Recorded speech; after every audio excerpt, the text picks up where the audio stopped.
and they willingly accepted us and told that वो बहुत disheartened है. इसको अपनी गद्दी से उतारे, जिसका फ़ायदा बीजेपी गद्दी पे आने के बाद में बीजेपी अपना कम्युनल कार्ड खेलना शुरू करी। आज देश का डेवलपमेंट रुक गया बीजेपी आने की वजह से। बीजेपी आने के हाईएस्ट यूथ इंडिया में उनके पास उसका नाम ही मतदाता सूची से था। तो 30% लोग इनके गांव के बता रहे हैं कि मतदाता सूची में नहीं है। तो ये जो दिक्कत आ रही है बिहार के लोगों को कि मतदाता सूची से नाम ही गायब है, ये अगर साक्षरता इतनी खराब नहीं होती तो ये नहीं होती। तो पहला हमारा काम है कि समान शिक्षा प्रणाली बिहार में लागू हो। जो लोग सरकारी तनख्वाह पाते हैं उनके बच्चे अनिवार्य रूप से सरकारी विद्यालय में पढ़ें, सरकारी अस्पताल में इलाज कराएं। और रोजगार के लिए हमने एक प्रस्ताव रखा है कि मनरेगा में 100 से 200 दिन किया जाए, मजदूरी 600 रुपए की जाए और मनरेगा की तर्ज पे एक रोजगार गारंटी कानून बेरोजगारों के लिए लाया जाए, जिसमें वो सारे काम जो सरकारी अधिकारी करते हैं जो उनका काम नहीं है, जैसे शिक्षक से आप सर्वे कराते हैं, ऐसा सारा काम बेरोजगारों से कराया जाए, उनको 200 दिन का रोजगार दिया जाए। और महिलाओं के लिए हम लोग 50% आरक्षण की मांग है निर्वाचित पदों में, शैक्षणिक उच्च शैक्षणिक संस्थानों में और नौकरियों में। इसके अलावा और भी चीजें हैं जो हमारी घोषणा पत्र में आने वाली है। भ्रष्टाचार को लेकर भ्रष्टाचार के तो हम लोग खिलाफ ही है। हम लोग का मुख्य काम ही जो है भ्रष्टाचार के खिलाफ लड़ना है। तो जो भी भ्रष्टाचार के खिलाफ कानून है, आज हमारे यहाँ एक प्रस्ताव पारित हुआ है कि IAS IPS जनप्रतिनिधि जो जिनका सीधा जनता से संपर्क रहता है, ऐसे सभी लोगों की 5 साल में एक बार उनकी संपत्ति की जांच होनी चाहिए। और अगर ऐसा पाया जा रहा है कि आय से ज्यादा संपत्ति है, नियमित प्रक्रिया जांच होनी चाहिए। और आय से अगर ज्यादा संपत्ति है किसी की तो उसके खिलाफ तुरंत कार्रवाई होनी। तो मैं चाहूंगा कि धनंजय भाई थोड़ा बिहार के चुनाव में कैसे क्या इनकी तैयारी है वो थोड़ा सा अपनी बात।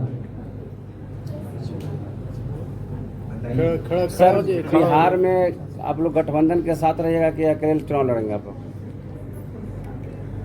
एकदम से 100% गारंटी के साथ आप लोग लिख लीजिए कि अकेले चुनाव लड़ेंगे। ये जो 2 गठबंधन है, NDA और महागठबंधन, इसके साथ नहीं जाएंगे तो मतलब ऐसे नहीं बोल रहे कि नहीं जाएंगे। कि कुछ लोग बोलते रहते हैं कि पूरे 243 लड़ेंगे, और यह इसलिए बोलते रहते हैं कि दबाव बनाते रहते हैं कि शायद 2 सीट 5 सीट देगा तो चले जाएंगे। आप वो मत समझिएगा।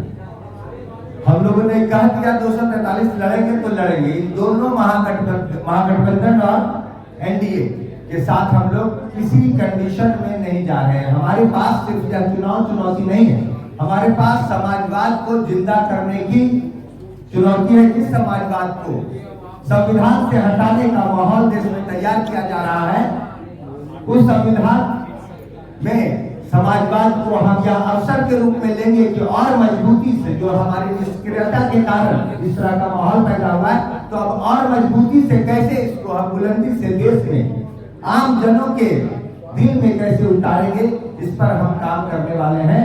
यह चुनाव तो मात्र एक कुछ दिनों का पड़ाव, काम बहुत बड़ा है।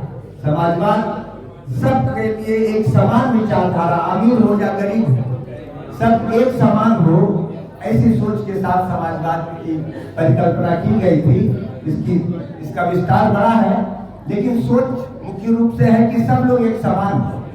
तो हम लोग इसको लेकर बिहार में और फिर बिहार के बाद पूरे देश में एक बड़ा अभियान चलाने वाले हैं।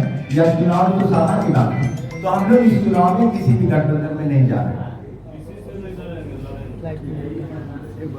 कितनी चुनौती रहेगी? तमाम पार्टियां हैं बिहार में जो तैयारी कर रही है 2025 का चुनाव विधानसभा का। आपकी पार्टी किस तरह से तैयारी करेगी, किस तरह चुनौती? जातिवाद है और जाति आधार पर चुनाव लड़ा जाता है। मैं समझता हूँ कि समाजवादी पार्टी को एक बड़ा लाइन खड़ा कर, छोटे छोटे लाइन चल रहे हैं। ये सोशलिस्ट पार्टी जो है कोई बड़ी लाइन खड़ा करेगी और बिहार में संभावनाएं बहुत बड़ी है, क्योंकि हम देख रहे हैं कि यहाँ का नौजवान बहुत व्याकुल। इसमें देखो, अभी हम विश्वास कैसे कर सकते हैं कि ये इलेक्शन कमीशन का मशीन नहीं है, इसको राहुल जीवन भाई मेहता ने बनाया है। उन्होंने इसमें प्रोग्राम डाला है कि सेब को वोट पड़े, ठीक है, सेब को जितनी बार वोट पड़ेगा वो वोट चोरी नहीं होगा। बाकी केले को, वाटरमेलन को वोट पड़ेगा तो वोट चोरी होकर सेब में चला जाएगा, ठीक है। भारत इलेक्ट्रॉनिक लिमिटेड के 2 प्रोग्रामर पूरे भारत में जितने की इलेक्ट्रॉनिक वोटिंग मशीन में वोटिंग होती है उसका प्रोग्राम बनाते हैं। भारत इलेक्ट्रॉनिक लिमिटेड के 2 प्रोग्रामर या 3 होंगे, वो लोग पूरे भारत में जितने ही मशीनें उपयोग की जाती है उसका प्रोग्राम बनाते हैं। वो ऐसा प्रोग्राम डाल सकते हैं इसमें कि मान लो किसी महीने की 20 तारीख को वोट होना है तो 20 तारीख को सुबह 10 बजे से लेकर शाम को 3 बजे तक ही वोट चोरी करना है। उसके बाद आप 1000 बार वोट पोल कर दो, वोट की चोरी नहीं आएगी। जैसे अपने फोन में हम अपने फोन में अलार्म लगाएंगे सुबह 8 बजे का बजने का तो 8 बजे बजेगा, 7:58 पे नहीं बजेगा, ठीक है। उसी तरीके से इसमें वीवीपैट में पहले से प्रोग्राम डाला जा सकता है, इसमें कमांड डाला जा सकता है कि अगर वोट चोरी का प्रोग्राम इसमें आएगा सिंपल लोडिंग फाइल के जरिए, जो कि 15 दिन पहले इसमें डाला जाता है, ठीक है। देखो शुरू से बताता हूँ आपको, भारत इलेक्ट्रॉनिक लिमिटेड का 2 से 3 प्रोग्राम बनाते हैं जो पूरे भारत के इलेक्ट्रॉनिक वोटिंग मशीन में 15 दिन पहले सिंपल लोडिंग फाइल के जरिए डाला जाता है। उस प्रोग्राम को 150 टेक्नीशियन को दिया जाता है। वो 150 टेक्नीशियन भारत के सभी कलेक्टर ऑफिस में जाकर इसमें सिंपल लोडिंग फाइल के जरिए इसमें अपलोड करते हैं, ठीक है। फिर उस हिसाब से वोटिंग होती है। तो अगर वो जैसे कि मान लो किसी जज के पास विकल्प होता है वो चोरी करता है, घूस लेता है, पुलिस वाले के पास विकल्प होता है वो घूस लेता है, विधायक एमएलए एमपी के पास विकल्प होता है वो लोग भ्रष्टाचार करते हैं। तो चुनाव आयोग के पास भी विकल्प है, वो लोग भी वोट की चोरी कर सकते हैं, कुछ भी कर सकते हैं, ठीक है ना। तो हमारी देखो क्या मांग है, हर एक पोलिंग बूथ में ईवीएम के साथ बैलेट पेपर रखा जाए।